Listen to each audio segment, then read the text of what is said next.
Ayan. Pumili na naman ako sa Shopee. Ano na. Ano to?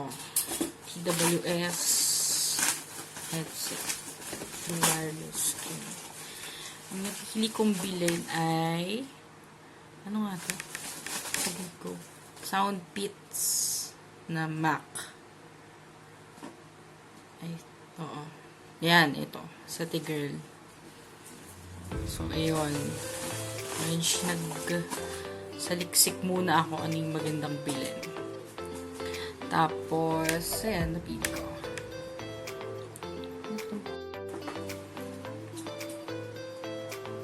Uy, mura ng bili ko dito kasi 999 siya sa Shopee. Tapos, meron akong ano yun? Coins na 200. So, nabili ko lang siya ng 799. No.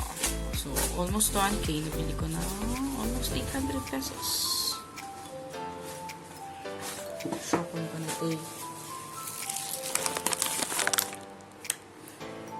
Try na natin.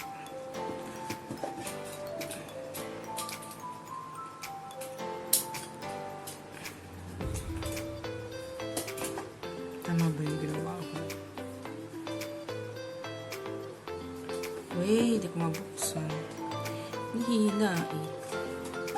O, ito dapat ang hinihila ko. Ay, bongga. Yun nga.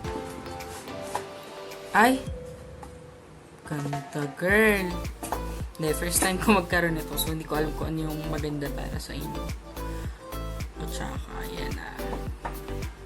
So, tignan na natin. Binili ko siya kasi nakita ko sa mga reviews na yung battery life niya, bongga. Ito. 60 hours daytime. But, I think pag na-charge mo siya, 9 hours yun eh. Sa pagkabasa ko. Like, continuous playing via Bluetooth. Ayan. So, ayan. Pagbukas nyo nun, dito agad yung ang tawag dito. Chargeran niya. Ay, bongga rin. Okay. Tapos, ito na agad yung Bluetooth. Right, left. May nakalagay. Okay. Tingnan na yan. Masyadong violent. Tapos, ano pang nasa box? Ayan, yung kanyang charging cable. Uy, Type-C na siya. Okay. Kita ba? Ayan. Tapos, so, ayun, Type-C. Yung mga earplugs. Diba? Ang dami ko ng ganito. Mga headset na nabili ko noon. So, palitan mo yung dulo pag di mo bet. Yan, ito, feeling ko for me masyado itong maliit. So, palitan natin, ganun. Ilan yung laman? 2 pairs. Ito ang gagamitin ko, I think. Tapos, check ko kung kasya pa yung iba kong ganito. Baka yun yung gamitin ko. Pero masyadong maliit sa akin yun. Nalilitan ako. O, basta yan. Tapos, yung manual. Diba? Paano gamitin na hindi naman natin binabasa. Basahin ko mamaya. Tapos, update ko kayo. Okay?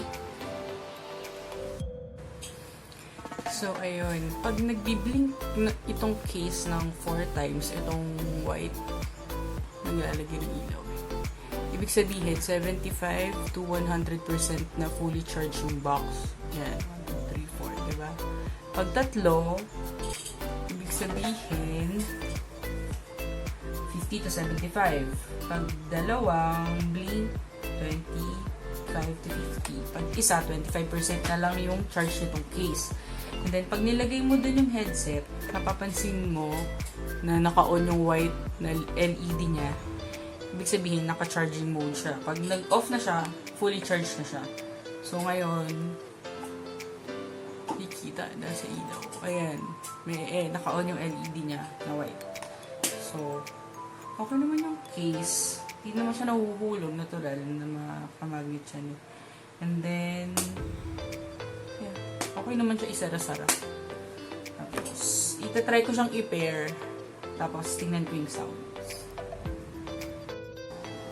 So, ayun, na full charge ko na siya. Try lang natin siyang, pakita ko lang kung paano siya nagko-connect. Okay.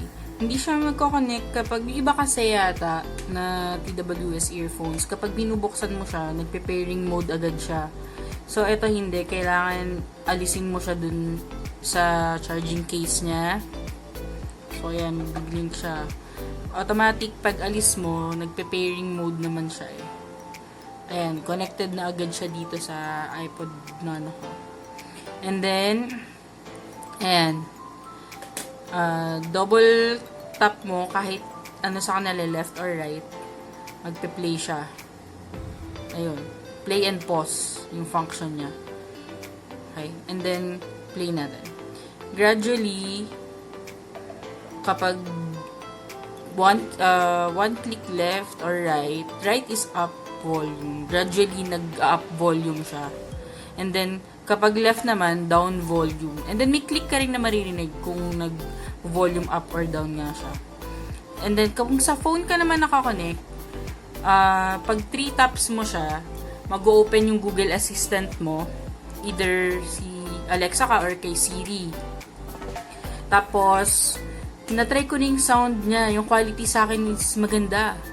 Hindi siya masyadong, yung bass niya, okay siya.